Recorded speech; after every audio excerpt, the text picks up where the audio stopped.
She has won the Moth Story Grand Slam not once, not twice, but 3 times! Diane Kastiel. So it's an ordinary Friday night, pizza night in our house.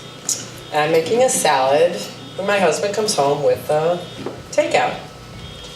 I look at him and I am seized with a longing so sudden and so intense, it literally makes me dizzy.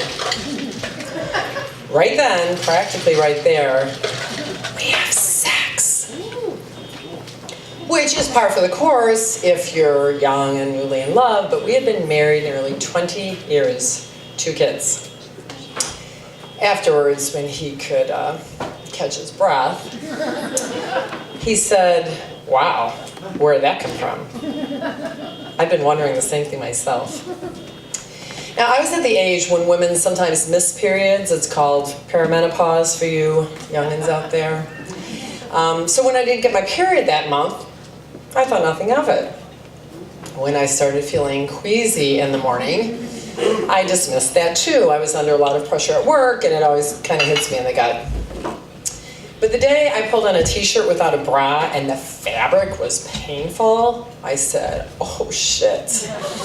I just celebrated my 46th birthday.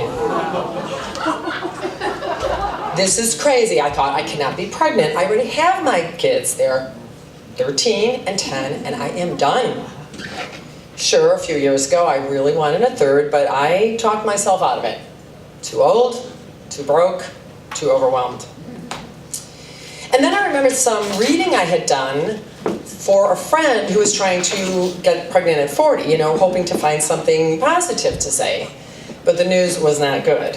Odds are infinitesimally small of getting pregnant at that age, and 6 years down the road, it's about as likely as an immaculate conception. That's what I told myself as I drove to Target for a pregnancy test. And when I got there, I felt so stupid even buying the thing. So I got the test, and then I grabbed a cart and started walking around Target for like 20 minutes, just like throwing in anything I saw, tube socks, monkey wrenches, giant bags of Raisinets, anything to give the impression that I was just a normal mom shopping for her family, instead of a 46-year-old woman who may have gotten herself in trouble. And when I got home, I couldn't even take the test because I spent the whole ride back to the house freaking myself out, thinking things like, okay, I'm 46 now, but when the baby's born, I'm like 47, and on baby's first birthday, I'll be 48. So I just took the test and I shoved it under my sock drawer, and it lay there all day long and all through the night, like the telltale heart beating under the floorboard. It's like a freaky raven squawking, "Never more!" I don't even know what that means, but it is so scary. The next morning, I couldn't take it anymore, and the minute my husband left for work, I ran into the bathroom, tore open the test, and peed on the stick. And as I'm bringing it up, to put it on the counter to wait for the few minutes it's supposed to take, out of the corner of my eye, I see the red line. And not just red, but red like a stoplight, like a fire engine. I just hear the siren, "Ree, ree, pregnant, pregnant, never more!" I call my husband at work. Now, he's a high school teacher, so this means pulling him out of a classroom full of teenagers to receive this news. And I'll never forget his reaction. One word. "Really?" Just like that. His spontaneous reaction to this news was one of joy. I slapped that shit right out of him. "Don't sound happy." I said, "This is terrible. I can't have a baby at practically 50. "Oh," he says, "sorry about that."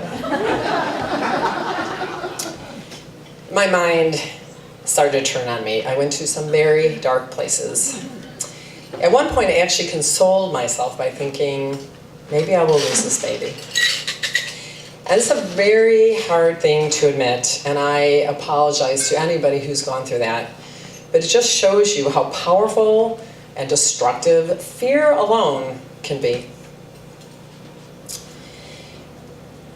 I finally made an appointment with midwife, and the first thing she says to me is, "How did this happen, Diane?" And I'm like, "What, you don't know?" And this is why people are reluctant to go to midwives.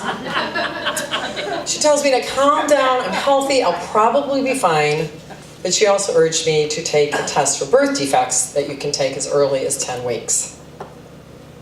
And I go to take the test and I'm filling out the forms, and the section for age, the last bracket, is 40 to 45.